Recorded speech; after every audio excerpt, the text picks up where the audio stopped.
Oui, bonsoir. C'est un honneur pour moi d'inaugurer notre nouvelle réunion de Business Initiative et d'avoir présidé à sa destinée en qualité de membre fondateur. Ici, voyez-vous, les membres rencontrent tout simplement de la fraternité, de la solidarité, en un mot, un réel humanisme, à une période où c'est parfois la mort qui l'emporte sur la vie, à rebours du sens de nos fêtes de Pâques.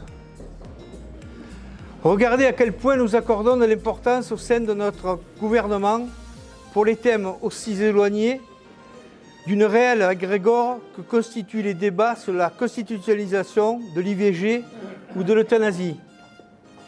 Comment ne pas y déceler un déphasage de plus en plus important entre la morale et le droit, au nom d'un individualisme déshumanisé. Je rajoute que notre vénérable institution revêt un caractère national tout comme international.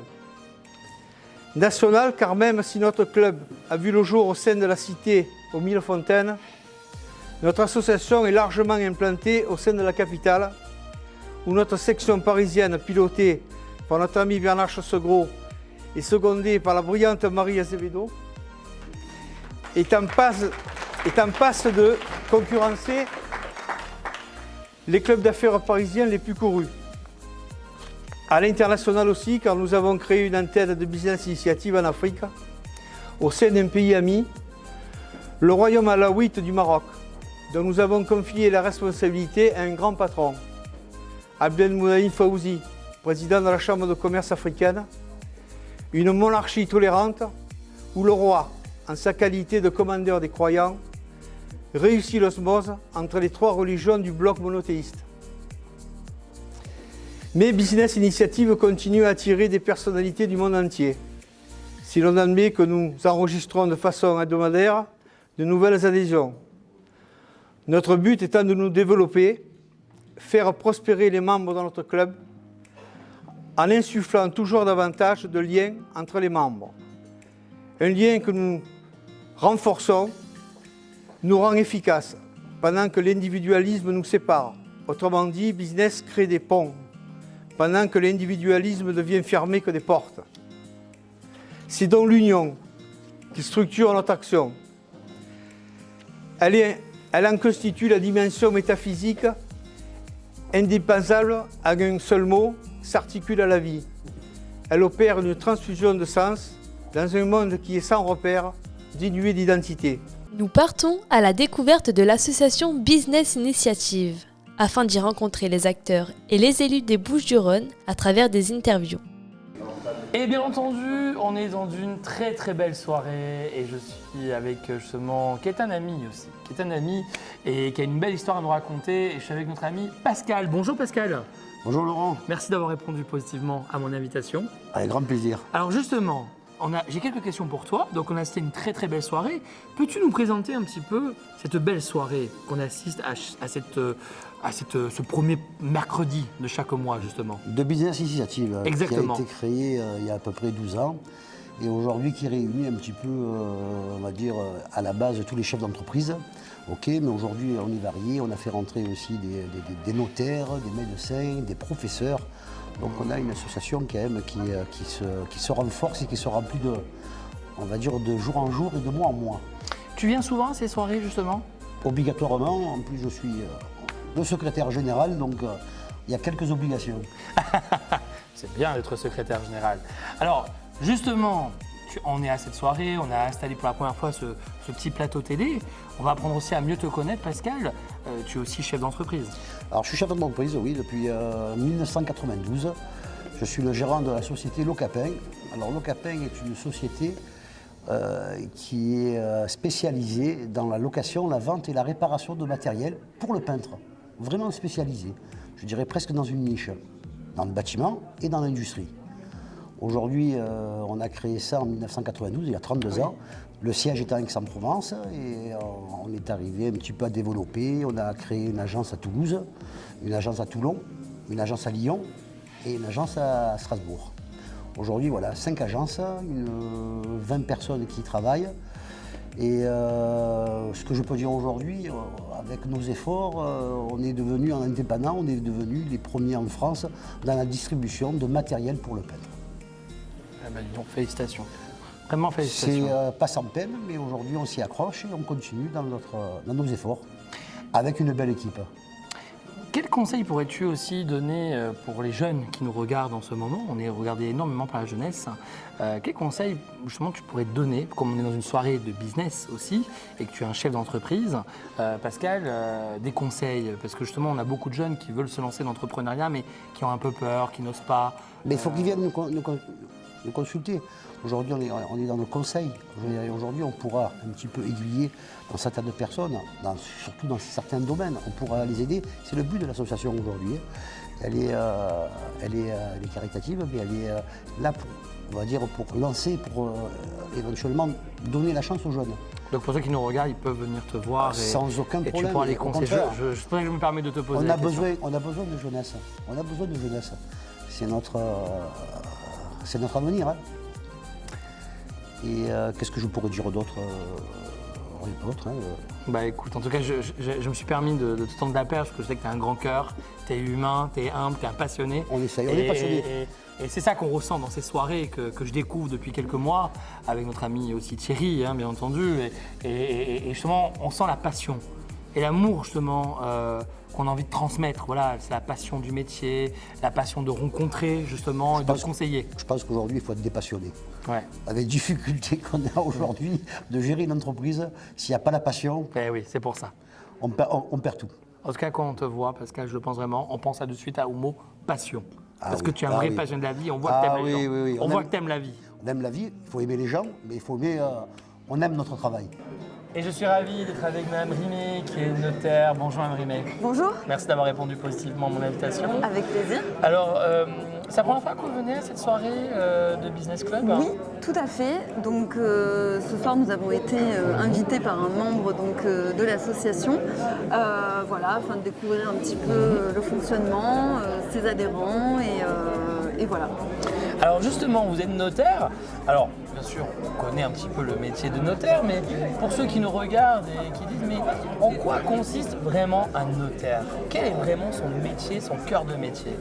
Alors, on intervient dans différents domaines qui peuvent être des domaines familiaux, règlement d'une succession, transmettre son patrimoine, anticiper, etc. Et aussi dans des domaines, on va dire, puisque c'est les actes les plus courants de l'immobilier, donc tout ce qui est transactions immobilières, vente, voilà. Notre rôle, nous, c'est de garantir la sécurité juridique des actes et que surtout la propriété soit établie et sans difficulté. Voilà. Donc nous, notre travail, c'est effectivement notamment dans les transactions immobilières, de pouvoir assurer à l'acquéreur qu'il achète le bon bien qu'il a vu. Vous vérifiez, vous contrôlez, vous tout à fait, vérifiez. exactement. Voilà. Et, alors justement, est-ce que vous rencontrez des difficultés dans votre métier en tant que notaire? Est-ce que Alors oui, il y a les difficultés liées à l'humain, parce que nous, notre métier, il est vraiment au cœur de l'humain. C'est pour ça aussi que personnellement, j'ai choisi ce métier, parce qu'on est vraiment là pour accompagner les personnes dans différentes étapes de leur vie, des étapes heureuses et des étapes un peu plus malheureuses, on va dire. Et c'est vrai que l'humain, c'est la difficulté principale. Voilà, il faut arriver à composer, à avoir beaucoup de patience aussi. Et puis après aussi, on a parfois des difficultés juridiques, qu'on arrive à résoudre ou pas en fonction des problèmes. Mais voilà le genre de difficultés tout à fait qu'on peut rencontrer. Eh bien, écoutez, merci beaucoup. Avec plaisir. Et puis écoutez, combien de notaires on estime qu'on a en France aujourd'hui à peu près? Sur la France au total, je ne saurais pas vous répondre. Après, en fonction des compagnies, sur la chambre des notaires des Bouches-du-Rhône, on est à peu près 800. Ah oui, Voilà. il y a du monde, Ouais, il y a du beaucoup monde. de personnes. Oui. Donc on a besoin de notaires, c'est important. C'est important. Merci beaucoup, à Avec très bientôt. plaisir. Au revoir. Au revoir. Et je suis heureux de le recevoir parce que franchement, moi je peux vous le dire, si vous n'avez pas encore lu ce magazine, il faut le lire parce qu'il est déjà, c'est du papier glacé, il est sympa, il est aéré, et c'est ce que je disais en off avant le tournage. Et donc c'est un magazine qui s'appelle Marseille, Provence le Mag, et je suis avec son fondateur, qui s'appelle Boilem Axil. En tout cas, je suis ravi de te recevoir. Alors justement, explique-moi un petit peu l'histoire de ce très beau magazine. Comment t'es venue l'idée de créer ce magazine? Alors, ça fait plus de 30 ans qu'on est sur le terrain à organiser des événements, des rencontres. Et je me suis aperçu qu'il manquait un accompagnement dans l'action, pas que ça reste éphémère. D'accord. Donc on a créé un magazine qui accompagne des événements. Et doucement, donc, on a mis, donc on s'appelle Marseille Plus. Le plus, c'est tout ce qui se fait de mieux sur Marseille et sa région. Eh oui, C'est-à-dire, voilà. Je mets le meilleur de Marseille. Voilà, on traite l'actualité positive et on fait des portraits des acteurs économiques sous le meilleur jour. Et surtout, on présente des élus de Marseille et du département, donc à travers leurs actions, leurs événements. Et ça permet donc de connaître les différents maires des différents secteurs. Eh oui, bien sûr, c'est une très bonne idée, oui. Voilà, donc on retrouve le maire d'Aix-en-Provence, des maires du secteur de la mairie de Marseille, d'Allo, de Plan de Creux. On apprend à mieux les connaître. Voilà, on apprend mieux les connaître. C'est ça l'idée, c'est de mettre un C'est ça. zoom sur chaque Exact. personnalité, tout type bord politique. Pouvoir politique. Il y a pas, c'est apolitique. je veux apolitique, dire. c'est Tout le apolitique. monde peut passer dans ce magazine Exactement. sans difficulté. Il a été créé quand ce magazine? En 2010, Ah oui, donc il a quand même 14 ans. il y a 14 ans. Il y avait toute la majorité, hein? Oui, oui. D'accord. Il y a non, mais- 14 ans. Et il est très bien accueilli par l'ensemble des collectivités, des élus de différentes sensibilités, parce qu'on a des sujets objectifs quand on... Comment on peut faire pour ceux qui nous regardent s'ils veulent avoir un exemplaire? Comment ça se passe? Alors, on a un site qui s'appelle marseille-plus.fr. Et on peut le voir le magazine sur le site? Et il y a des différents magazines en ligne qu'on peut télécharger. Super, super. Donc on peut accéder sur le site, on peut voir le magazine, le Voilà. lire. Il est gratuit ou pas? Il est ce gratuit, magazine il est gratuit. Il est gratuit. Il est gratuit, D'accord. c'est ce qui fait sa spécialité. Et ça nous permet donc de mettre en lumière les secteurs où il y a des reportages et de diffuser auprès des habitants du secteur ou du village ou de la commune. D'accord. Bon, ben en tout cas, allez voir le site internet hein, marseille-plus.fr. Donc il y a toute l'actualité dedans. Qu'est-ce qu'on peut te souhaiter? La continuité et de belles rencontres et de belles informations au plus grand nombre, parce que souvent, on est arrivé à un stade où il se passe mille et une choses dans un village ou dans une ville. Eh oui, Et on ne sait pas ce qui se passe à côté. Donc là, on essaie d'apporter une information claire à l'ensemble du... Toi, tu es un homme de terrain, hein, Oui. et passionné, ça se voit. Ah, ça En se fait, voit. la force de ce magazine, c'est la passion. Eh ben oui, mais c'est ce qu'on ressent. Hein. Voilà. Je le vois parce qu'il est vraiment très très agréable à lire et à regarder. Les photos sont magnifiques, franchement, les photos. Hein, je le vois en direct, elles sont très très belles. Et puis franchement, je veux dire, on a envie de le lire. Voilà, on voit le portrait, Ouais. c'est rapide à lire, c'est clair, c'est net. Et je le pense vraiment, hein, ce que je dis, hein, parce que c'est je ne fais sympa. pas tout mon commercial, parce que voilà, c'est vraiment chose Voilà. que je ne le connaissais pas avant ce magazine, pour être honnête. Hein, je dis la vérité à mes téléspectateurs. Et franchement, il est agréable à toucher, voilà, et à regarder. Ouais, Donc, bravo super. pour ce bon travail. Merci. Parce que j'imagine, ça s'est pas fait tout seul. Non, il a hein. fallu... Il a fallu du temps quand même pour le construire, j'imagine. voilà. C'est du travail. Une dernière question, il sort tous les combien de temps ce magazine? Là, on était tous les 3 mois, on va passer tous les 2 mois. Ah oui, donc il y a une Tous les 2 accélération. mois parce qu'on a mis en place un nouveau magazine qui est consacré Oh. 100% OM. Donc là, les deux... Là, on parle de sport, là. Là, hein. on parle d'actualité sportive, donc la passion des Marseillais et l'OM, accompagné des magazines qui accompagnent les acteurs économiques et institutionnels. Bon, Donc, ah bah, tu t'arrêteras pas, je pense. Hein. Non, T'as plein d'idées, je pense. voilà, tant qu'on peut, on essaie d'avancer. Ah bah, tu as bien raison. Merci beaucoup, en tout C'est cas. moi qui te remercie À très de m'avoir bientôt. accueilli. Et je suis ravi. Il est gentil, on a passé de belles soirées ensemble, il aime la vie, il est passionné. Et c'est un gentil maire, hein, vraiment, hein, et je le pense sincèrement. Et je suis avec Christian Bure. Bonjour Christian. Bonjour. Je suis vraiment ravi de vous avoir, vraiment. Et moi aussi. Et c'est vrai qu'on a passé de bons moments ensemble. Et justement, c'était intéressant aux soirées précédentes, justement, qu'on a appris à mieux vous connaître. Justement, les difficultés que vous pouvez rencontrer, mais vous êtes un amoureux de votre ville, un amoureux de vos habitants. Vous l'avez parlé tellement avec de cœur. Et pour vous dire, je vais vraiment faire rire à mes téléspectateurs, parce que je dis la vérité, depuis de nombreux d'années qui me connaissent, je ne savais même pas que vous étiez maire. Et Jim, il est passionnant ce monsieur. Franchement, il est passionnant. Alors, justement, Christian, vous êtes maire de quelle ville? Expliquez-nous un Alors, petit peu. je suis maire d'une ville magnifique, c'est la plus belle, hein, comme tous les J'ai mers, pas hein. de doute, j'ai pas de doute. Ça s'appelle Peigné, c'est pas très loin d'Aix-en-Provence, c'est en face de la Sainte-Victoire. Ah, c'est pas loin, hein. On a un cadre plutôt sympathique. Alors, j'ai D'accord. l'habitude de dire, Cézanne n'est jamais venu peindre à Peigné parce que la diligence s'arrêtait trop loin. Sinon, il serait venu jusqu'à Peigné. Non, c'est une très Combien belle d'habitants cette ville? ville. Pas loin de 4000 habitants, c'est vrai que Ah ça... oui, c'est pas une petite ville, hein. C'est... Oui, mais on est resté dans la ruralité Oui. quand même. On est resté entouré de nos collines et de nos champs de vignes en particulier, puisque nous avons la chance d'être parmi les villes AOC, Sainte-Victoire, Côte-de-Provence, Sainte-Victoire. Ah, ça c'est une Donc, fierté, hein. c'est une fierté et c'est aussi une facilité. Parce que ça a bloqué les paysages, parce que les gens vivent de leur travail, les viticulteurs en particulier, et donc c'est une belle chose. Pour nous, c'est essentiel. Et toute la vallée d'ailleurs, toute la vallée de l'Arc qui est Sainte-Victoire, et donc qui est aussi Côte-de-Provence, Sainte-Victoire, a gardé cette image-là forte avec un vrai terroir, de vrais paysages. Alors Peigné, pour moi, c'est le plus beau des villages, des villes. Moi, j'appelle toujours ça mon village. J'y suis né, je suis navré, mais qu'est-ce que vous voulez que Je vous l'avais fasse dit qu'il était passionné par sa ville et son village. Je vous l'avais dit, chers téléspectateurs. Vous êtes maire depuis combien de temps, Christian? Oui, depuis longtemps, depuis 2001 en réalité. Ah, je suis maire, c'est bien. oui. Alors, c'est vrai que c'est compliqué pour être maire. C'est compliqué parce qu'il faut s'investir et il faut avoir les moyens, j'allais dire, propres pour pouvoir assumer la tâche. C'est-à-dire qu'il ne faut pas travailler, à mon avis. Mélanger ça avec un travail, c'est compliqué, en tout cas.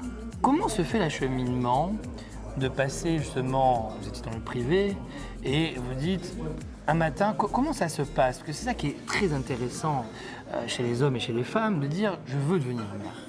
Comment ça se passe? Comment ça s'est passé pour vous, Je ne Christian? sais pas si on dit je veux. On en a, en tout cas, on en a l'envie, c'est évident. Je pense qu'il faut vraiment aimer sa commune, aimer les gens, parce que sinon, sinon on est vraiment, ça sert absolument à rien. Et avoir une idée de l'avenir de la commune. Tout l'esprit d'être maire, c'est demain, c'est pas pour moi, c'est pour mes enfants. Aujourd'hui, j'essaie d'acheter du foncier pour dans 20 ans, 30 ans. Je ne serai plus là, mais ce sera pour ma commune. Donc c'est ça, c'est d'envisager la commune de demain. Voilà. Malheureusement, on a de moins en moins, on va faire un dessin, mais je pense que vous le savez, on a moins en moins de moyens et malheureusement, on n'a plus de loi qui nous le permettent, puisqu'aujourd'hui, on a perdu le PLU, le plan d'occupation des sols, qui était notre fonction principale. C'est assez navrant. Ça fait longtemps que vous l'avez perdu, le PLU, pour faire comprendre à nos téléspectateurs qui ne connaissent pas trop bien. Alors le plan d'occupation, avant ça s'appelait le POS, le plan d'occupation des sols. Ça veut dire qu'on dessine la commune, on prévoit les zones à bâtir, les zones agricoles, les zones forestières, etc. etc. Et c'était ce que faisait l'équipe municipale. Quand je dis le maire, c'est bien sûr l'équipe municipale. Et c'était comme ça on envisageait l'avenir de la commune. Et depuis les années 2001 jusqu'à nos jours, on perd de plus en plus cette facilité-là. Aujourd'hui, elle a été transférée à la métropole, ce qui est assez navrant pour moi. Donc c'est la métropole qui gère ça aujourd'hui. Ouais, c'est la métropole qui gère ça. Alors bien sûr que le maire a son mot à dire, mais on est broyé un petit peu dans les méandres administratifs, qu'ils soient métropolitains ou de l'État, puisque c'est quand même l'État qui décide de tout ça, hein, la DTM, etc. Et ça pose un réel problème d'éthique, j'allais dire, puisque quand on se présente, si on a l'amour de faire notre métier, c'est pas un métier être maire, c'est quelque chose de, ça n'a rien à voir avec, c'est pas un métier, pas du tout, non, c'est une envie. C'est une envie. Voilà, si on a envie de faire ça, c'est qu'il faut qu'on en ait les moyens. Et aujourd'hui, on est en train de mentir aux gens quand on fait un programme électoral. Tenir un programme électoral, aujourd'hui, on n'a plus les moyens de le faire parce qu'on n'en a plus les compétences. C'est ça, je veux dire, la liberté d'une commune, c'était la base de la République quand même. Et aujourd'hui, tout s'en va à velo, c'est assez frustrant. Alors j'espère qu'on aura un retour de Manivelle. Moi je crois toujours optimiste. Je pense que la roue tourne et un jour les gens vont s'apercevoir qu'ils ont fait fausse route. On ne peut pas avoir toutes les mêmes communes Les communes, il faut qu'elles soient différentes les unes des autres. Vous vous rendez compte, si on avait tous les mêmes communes, comme ce serait dramatique. Si on était tous pareils, ce serait horrible. Oui, mais on nous met, malheureusement, c'est des conditions aujourd'hui pour faire ça. C'est complètement aberrant, c'est perte totale de liberté. En fait. Non, mais en tout cas, c'est très très intéressant. Et pour terminer cette interview ensemble, qui est très passionnant, on n'aurait pas assez de quelques minutes. Oh là, il faudrait qu'on pourrait passer 2 heures. Un jour, on va vous inviter sur un plateau. Je vous inviterai peut-être chez moi. Ah, mais avec grand plaisir. On viendra avec grand plaisir. Comme ça, je vous ferai voir un petit peu. Et les gens comprennent pas. Avec grande joie. Ce qui est le plus embêtant pour moi, c'est que les gens ne comprennent pas. Ils croient que le maire fait tout. Mais le maire aujourd'hui le fait malheureusement. Moi je veux reprendre, je suis responsable, je veux bien être responsable, ça ne me gêne absolument pas. Mais vous n'avez pas le pouvoir. Mais je n'ai pas le pouvoir. Oui. C'est dramatique.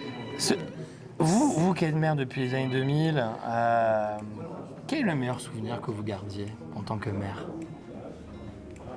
Est-ce qu'il y a des... J'imagine vous avez vécu beaucoup de bons moments, mais est-ce qu'il y a un moment qui ressort un petit peu du lot? C'est toujours le dernier moment. Actuellement, c'est ce que je vis en particulier. Je vais vous dire, quand on est maire, on a toujours des objectifs. Quand j'ai été élu en 2001, j'ai acheté un château, qui était le château de Peigné. Je l'ai acheté avec l'idée, un jour, de tout regrouper au sein du château, de rendre le château peignérin, d'y mettre les associations, la mairie, etc. C'est immense. On l'a acheté en 2002. On va l'inaugurer au mois de septembre. Vous vous rendez compte qu'il faut 20 ans pour arriver à faire un projet dans notre pays. Alors bon, il y avait une école à bac, une boîte à bac, ce qu'on appelle une école privée. On a attendu que l'école parte, bien entendu. Après, les financements, les machins, les ceci, les cela. Mais on est arrivé au bout. Et ça, c'est une vraie satisfaction. C'est un vrai plaisir. Mais 20 ans, il faut être patient. Il faut être patient. Et c'est souvent comme ça. Il faudrait qu'on ait un petit peu... Je pense qu'on manque beaucoup de trains comme ça en France. Moins de lourdeur. Ah, ouais. Il faut aller beaucoup plus vite. Alors on fera des bêtises, mais il n'y a que ceux qui ne font rien qui ne font pas de bêtises. Mais néanmoins, laissez-nous aller un petit peu plus vite. Parce que moi, je veux bien faire que 2 mandats, mais en 2 mandats, on ne fait rien. C'est ça. Non, mais... en tout cas, ils ont beaucoup de chance, vos habitants, de vous avoir. Je le pense vraiment, sincèrement, promis. On ne se connaissait pas et je le pense vraiment parce que vous êtes une vraie bibliothèque, un vrai livre ouvert. Je pourrais vous en dire beaucoup. Vraiment. Et on viendra vous voir. On fera un reportage complet avec plaisir. J'ai hâte de découvrir votre village. J'aimerais vous dire toutes les difficultés, y compris financières, qu'a la commune, parce que aujourd'hui, on nous a levé on n'a plus qu'un impôt. Vous vous rendez compte, moi en 2001, on avait la taxe professionnelle, on avait tout un tas d'impôts. Il reste quoi comme impôt aujourd'hui? Il n'y a plus que la taxe foncière. C'est le seul impôt qui reste aujourd'hui. C'est notre seul impôt que l'on peut, nous, bouger. Et en plus, on taxe une partie de la population, ce qui est scandaleux, de faire payer à une partie de la population la totalité de la gestion de la commune. Enfin, on est dans un pays de fous. Je suis vraiment sidéré de la tournure des événements. Parce qu'il y a beaucoup de sujets, je pense. Il y a des sujets, je pourrais vous en... on pourrait rester certainement plus de journée. En tout cas, merci à Christian, vous. Merci de votre gentillesse. Merci. Et je suis ravi de recevoir sur le plateau, justement, monsieur le maire de cette très belle commune, de cette très belle ville, vraiment, qui contient à peu près 6000 habitants. C'est monsieur le maire de Cuges-les-Pins. Bonjour, monsieur le maire. Bonjour. Merci d'avoir répondu positivement. Écoutez, c'est un plaisir. En tout cas, on est ravis de vous recevoir. Alors justement, pour ceux qui ne connaissent pas, pouvez-vous nous présenter votre belle commune de Cuges-les-Pins? Alors c'est une commune qui est située à l'est de Marseille. C'est la dernière commune des Bouches-du-Rhône. Après, on passe dans le Var. Et c'est un pôle G, c'est le plus grand pôle G d'Europe. Alors, pour ceux qui ne savent pas ce que c'est un pôle G, c'est un effondrement gastrique, pas gastrique, castrique, pas confondre, et qui fait une cuvette. Et Victor Hugo, justement, est passé par Cuges, et il a écrit, dans ses écrits, on retrouve des traces de sa visite à Cuges. Et il disait notamment pour arriver à Cuges, il faut monter et redescendre. Et pour en sortir, il faut également monter et redescendre. Ça, c'est bien dit, ça. Ça, c'est très, très bien dit. Alors, Cuges-les-Pins, dont vous avez 6000 habitants. Alors, Ça fait longtemps que vous êtes maire C'est mon deuxième mandat. C'est votre deuxième mandat. Voilà, j'étais dans l'opposition, j'ai fait un mandat dans l'opposition, et puis en 2014, donc j'ai été élu pour le premier mandat, et mon mandat a été renouvelé dernièrement. J'ai une question pour vous, monsieur le maire. Comment on devient maire? Parce que j'imagine avant, vous étiez dans le privé. Non, j'étais dans le public. J'ai fait une carrière dans la police nationale. D'accord. Mes dernières années de police nationale m'avaient conduit à faire du syndicat. J'étais secrétaire national d'un syndicat de police. Donc j'ai toujours œuvré un petit peu pour la collectivité. Et en arrivant à Cuges, je me suis investi, j'avais les enfants qui étaient jeunes, je me suis investi au niveau du sport pour les enfants. Et puis on est venu me chercher, on a tapé à ma porte en me demandant si je voulais m'engager politiquement. C'est comme ça que je me suis retrouvé dans une liste qui avait été élue minoritairement, et je me suis présenté la fois d'après, et j'ai réussi à inverser la vapeur. Vraiment félicitations, monsieur le maire. Alors, justement, c'est vrai qu'on en profite. En ce moment, on sait que les maires en France connaissent quand même beaucoup de difficultés. Vous, dans les grandes lignes, parce que j'imagine qu'il faudra une émission d'1 heure pour en parler, j'imagine, monsieur le maire. Mais selon vous, quelles sont les difficultés en ce moment que vous vivez, que vous avez du mal à surmonter? Alors, les difficultés que nous avons aujourd'hui, c'est une administration trop pesante. Quand je parle d'administration, ce n'est pas celle de locale, c'est au niveau de l'administration centrale, au niveau des préfectures, au niveau de l'État. On est contraint par des lois qui nous arrivent, des contraintes régulièrement, et qui nous empêchent de travailler.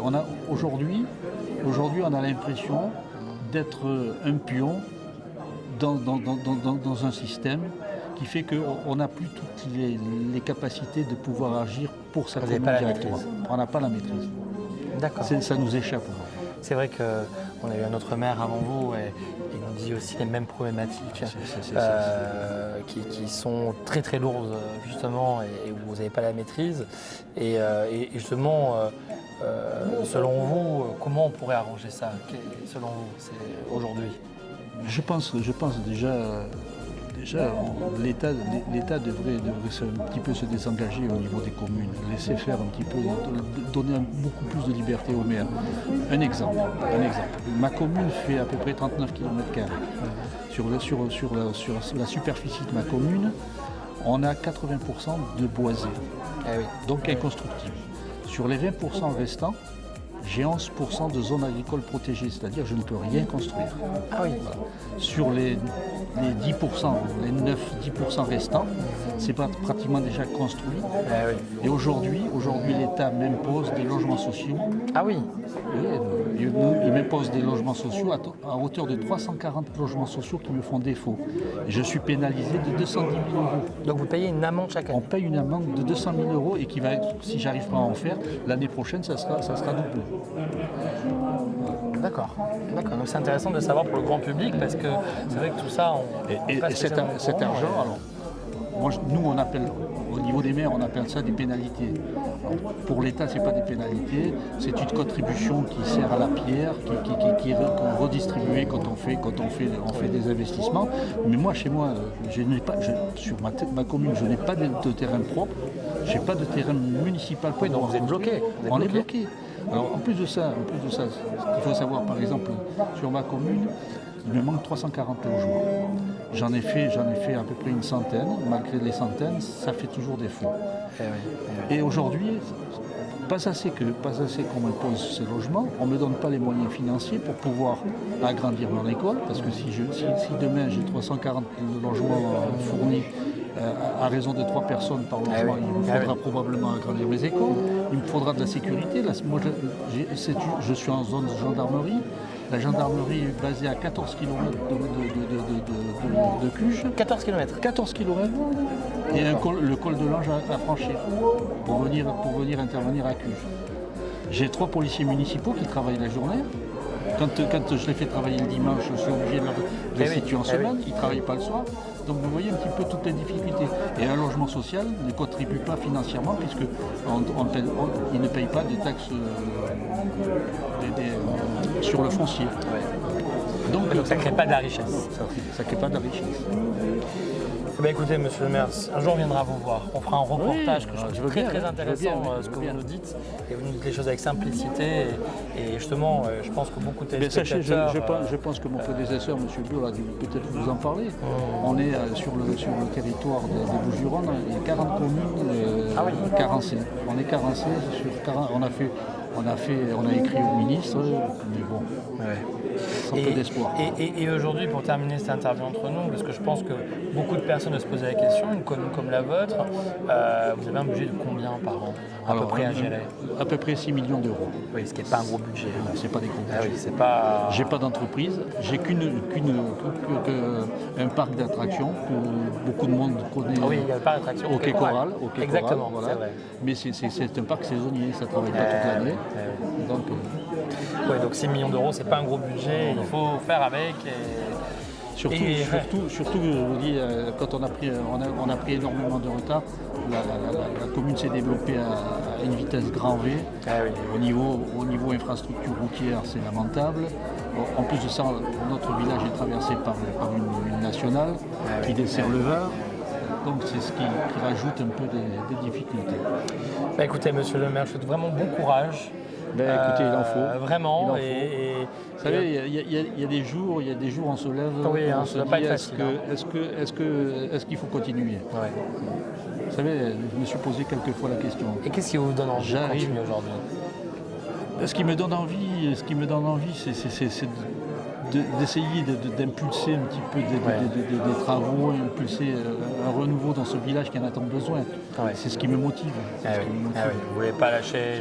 J'ai 77 ans, j'attends plus rien de la politique. Non, mais c'est pour ça que je me permets de vous poser la question, parce que je sens que vous êtes passionné, on sent que vous aimez les gens, la vie, ça se ressent dans votre regard. Je ne vous connais pas. Et vraiment, ça se ressent. Et c'est pour ça que, en tout cas, on viendra vous voir. Vraiment, on viendra vous voir. Vous êtes le bienvenu, n'hésitez pas. Parce qu'on est une très belle commune et moi aussi, je ne fais pas de politique, si je peux vous rassurer. Vous savez, comme je dis souvent, j'aime les gens, les hommes, les femmes. Voilà, vous savez, vous allez dans une commune comme Cuges, de la taille de Cuges, je crois qu'il faut passer outre la politique. On a tous plus ou moins des orientations politiques. Quand on va voter, mais je pense avant tout... Mais pas dans des communes. Il faut réunir les gens. Aujourd'hui, faire de la politique pour faire de la politique, peut-être dans une grande ville, c'est nécessaire. Mais pas dans des petites communes. Pas dans des petites communes, en tout cas. Merci, monsieur le maire, pour votre gentillesse. Vraiment. Merci à vous. Merci, bonne soirée. Et pour terminer, justement, ces interviews, et je suis vraiment ravi, car il a répondu positivement, immédiatement, avec grand plaisir. On va apprendre à mieux vous connaître. Je suis avec monsieur Muscat. Vous êtes le directeur de cabinet de cette très belle commune où on est aujourd'hui, à Aix-en-Provence. Pouvez-vous nous présenter un petit peu cette belle ville Aix-en-Provence pour ceux qui ne la connaîtraient pas? Rarement, j'en suis convaincu. Oui, d'abord merci pour l'invitation. C'est un plaisir de pouvoir partager, échanger sur votre support, votre média, qui est un média important pour les collectivités et qui est un média de devenir. Et c'est important dans ce monde qui évolue en termes de numérique, les collectivités puissent aussi se positionner là-dessus. Donc merci de votre invitation. Alors Aix-en-Provence, c'est une marque mondiale. On la connaît dans le monde entier. C'est une ville historique, patrimoniale, qui s'est construite sur la base de la Rome antique, qui s'est construite pas loin de Marseille et on retrouve encore aujourd'hui ça, mais elle a beaucoup évolué. C'est une ville forte de son indépendance, c'est une ville capitale, c'est une ville qui a un patrimoine extraordinaire. Il faut savoir que Aix-en-Provence est la deuxième ville de France après Paris en nombre de bâtiments classés. Monuments historiques, d'hôtels particuliers classés également. C'est également une ville de cours, puisque c'est la première cour d'appel après celle de Paris. C'est une ville de culture avec un festival international d'art lyrique, avec le GTP, avec des infrastructures extraordinaires. Mais c'est aussi une ville qui est à la fois populaire et à la fois sportive aussi, puisqu'on a un club de rugby qui est en train de réussir sa montée, un club de hand performant. Voilà, donc c'est une ville multiple, étendue. C'est la 23e ville de France puisqu'il y a 150 000 habitants et une ville pivot dans les Bouches-du-Rhône et dans la région sud. Voilà, Aix-en-Provence. 150 000 habitants. 150 000 habitants. Grande ville, très grande. Et qui rayonne sur un territoire d'à peu près 500 000 habitants. Ah oui. Ah oui, c'est pas une petite ville. Hein, Non, comme c'est une on ville pourrait le dire. importante et c'est une marque importante qui a un caractère qui rayonne à l'international et qui est appréciée par ses habitants. Alors, une question que je suis sûr que nos téléspectateurs se posent. Quel est le rôle d'un directeur de cabinet? Je pense qu'ils s'en doutaient que j'allais lui poser la question. Alors vous savez, c'est un métier qui a beaucoup évolué. C'est un métier qui était un métier pendant un certain nombre d'années, qui était un métier qui était lié à la conviction, c'était souvent l'ami, c'était souvent le copain, c'était l'homme qui avait fait l'histoire avec l'élu. Et puis ce métier, il s'est professionnalisé. Moi, je suis de la génération qui s'est professionnalisée, puisque même dans mon parcours, moi, j'ai assez facilement basculé entre l'administration, et des postes de direction générale, directeur général des services d'un certain nombre de communes, à directeur de cabinet. Donc c'est un métier aujourd'hui où il faut connaître ses dossiers pour venir appuyer, conseiller les élus avec lesquels on travaille. Et c'est important d'avoir cette fibre à la fois technique, mais aussi politique, et de faire ce lien-là. Donc c'est un métier en évolution, c'est sans doute un métier qui mérite aujourd'hui à avoir une place encore un peu plus importante en termes de statut, parce que souvent on l'a cantonné à celui du copain, et en réalité c'est aujourd'hui un métier de professionnel. Alors justement, Il n'y a pas vraiment de petits secrets, j'en ai pas dévoilé, ce n'est ni Mazarin, ni Richelieu, mais voilà, il y a un peu de ça aussi. j'ai une dernière question. On va parler d'avenir. Et quels sont justement, avec l'équipe municipale qui leur tient à cœur pour justement les personnes, les habitants de Aix-en-Provence, les prochains projets que vous avez envie de bâtir, de construire? Madame le maire, Sophie Joissains, elle s'est clairement inscrite dans une logique, tout d'abord, méthodologique, qui était la proximité. Qui est la proximité? C'est sa marque de fabrique. C'est celle qui lui permet aujourd'hui d'être en contact permanent avec le terrain.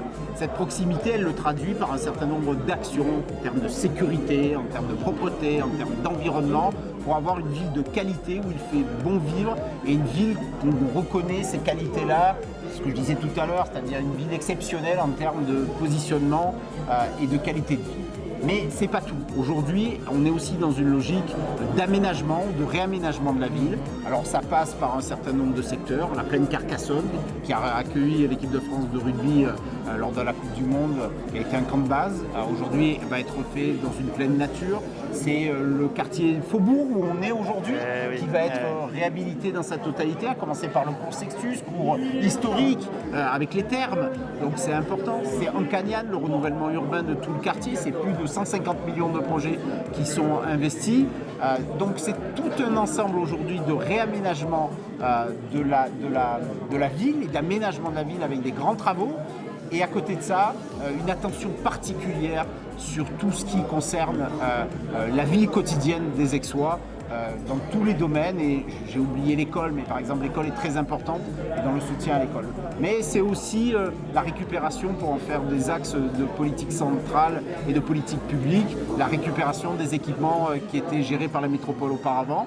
Et je pense notamment à l'Arena, au stade Maurice David, au Sismic. Donc l'ensemble de ces éléments-là forment une politique cohérente dans l'intérêt des Aixois et dans la qualité de vie des Aixois. Eh ben, en tout cas, merci beaucoup d'avoir répondu à toutes les questions. Merci. Merci pour votre gentillesse et votre passion. Vraiment. Merci à vous.